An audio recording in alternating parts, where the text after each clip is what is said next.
Hey guys, welcome to my channel. I am Shreya और आज का जो हमारा टॉपिक है वो बहुत ही हॉट टॉपिक है। We are going to talk about the comeback of air India in Tata group. 68 years के बाद टाटा को फिर मिल गई है एयर इंडिया की कमान। तो आज हम इसी बारे में बात करने वाले हैं। ये टॉपिक बहुत ही इंटरेस्टिंग होने वाला है। मेरे साथ लास्ट तक बने रहिएगा। चलिए शुरू करते हैं। एयर इंडिया के नेशनलाइजेशन के 68 इयर्स बाद महाराजा यानी एयर इंडिया की घर वापसी हो गई है। एयर इंडिया को महाराजा नाम से भी जाना जाता है। एयर इंडिया को टाटा ग्रुप ने खरीद लिया है, लेकिन घर वापसी, इसका क्या मतलब हुआ? घर वापसी का क्या मतलब है? इसके पीछे की स्टोरी क्या है? इसका फ्लैशबैक क्या है? इसकी हिस्ट्री क्या है? आइए पहले वो जान लेते हैं कि ये सब शुरू कैसे हुआ और घर वापसी का क्या मतलब है भाई। आज का जो हमारा टॉपिक है उसके सेंटर ऑफ अट्रैक्शन है मिस्टर JRD टाटा, जिनका पूरा नाम है Jehangir Ratanji Dadabhai Tata. Mister JRD Tata is the founder of air India. जी हाँ, आज हम उन्हीं के फ्लैशबैक के बारे में बात करेंगे।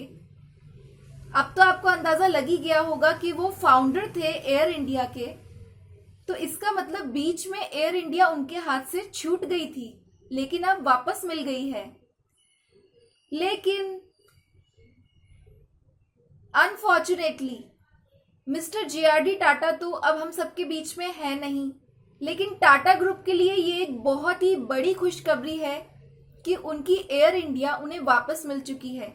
और हाँ, क्या आप जानते हैं mister JRD Tata is known as the father of Indian civil aviation।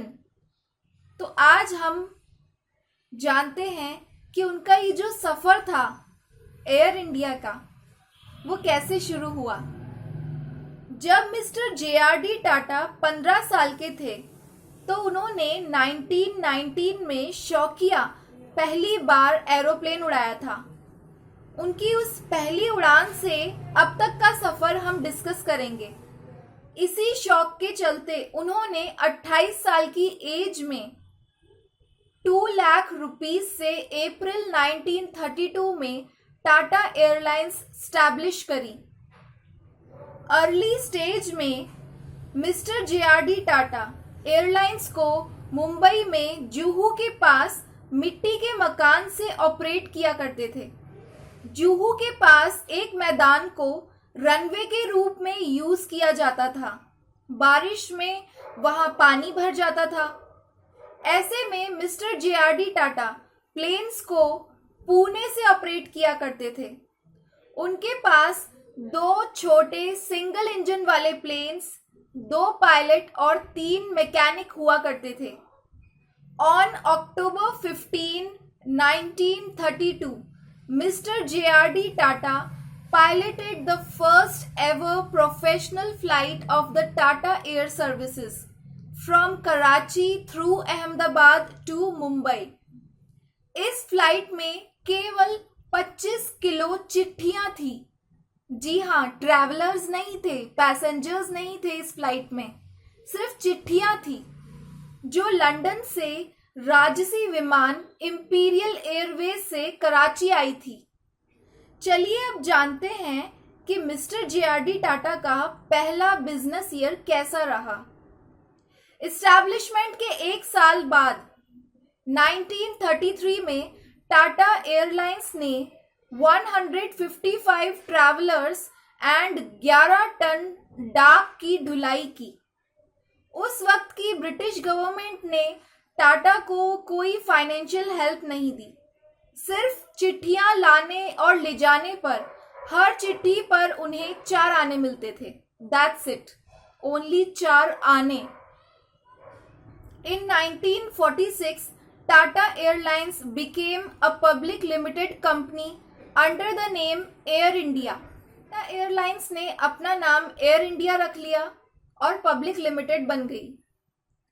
In 1947 government ने एयर इंडिया के 49% शेयर टेक ओवर कर लिए। After independence, Tata planned to fly overseas. On June 8, 1948, the airline operated its first international flight from Mumbai to London. In 1953, India nationalized all Indian airlines, creating two corporations. One for domestic service called Indian Airlines Corporation and one for international service called Air India International Corporation. So, Air India was founded as Tata Airlines in 1932 as the country's first airline, but nationalized in 1953.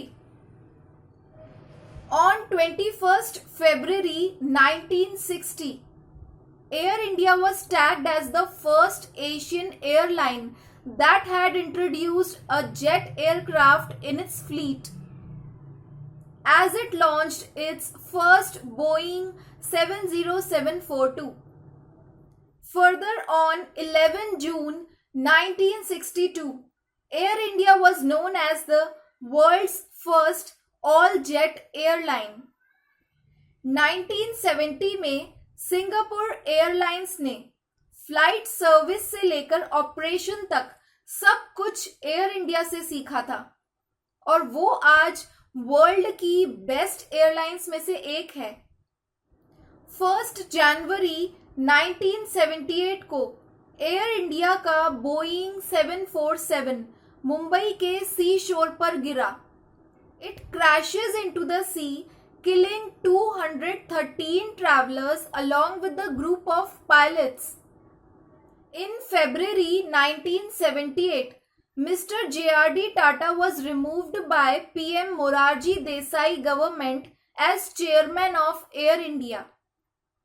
J.R.D. Tata was removed from the boards of Air India and Indian Airlines. जब उन्हें air India के president और Indian airlines के director की post से हटाया गया तो उन्होंने कहा, मुझे अभी ऐसा महसूस हो रहा है जैसे मुझसे मेरा सबसे प्यारा बच्चा छीन लिया गया हो। गवर्नमेंट का डिसीजन मुसीबत बन गया। 1978 में मोरारजी का डिसीजन एयर इंडिया के लिए बुरा सपना बनकर आया।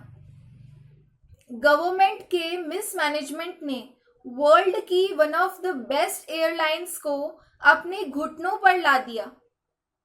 एट लास्ट गवर्नमेंट को एयर इंडिया बेचने पर मजबूर होना पड़ा। In the year 1997 air India की वेबसाइट लॉन्च हुई, ऑनलाइन बुकिंग की फैसिलिटी स्टार्ट हो गई। In the year 2005 Air India Express came into existence. Air India Express was launched as a low-cost carrier on 29th April 2005. In the year 2007, Air India and Indian Airlines got merged. In the year 2012, the golden period came to an end, unfortunately. Due to continued losses in aviation market, the position of Air India dropped at number 4. Air India central government के लिए उड़ता नहीं बल्कि crash होता हुआ aeroplane बन गई थी। इसलिए गवर्नमेंट 2017 से ही इसके प्राइवेटाइजेशन की कोशिश कर रही थी। In the year 2018, government announced to sell 76% stakes, but there was no one to purchase them. In the year 2020, government announced to sell 100% stakes. And finally in 2021, आखिर 68 years के बाद घर वापसी हो ही गई। The Tata Group won the financial bid for acquiring Air India.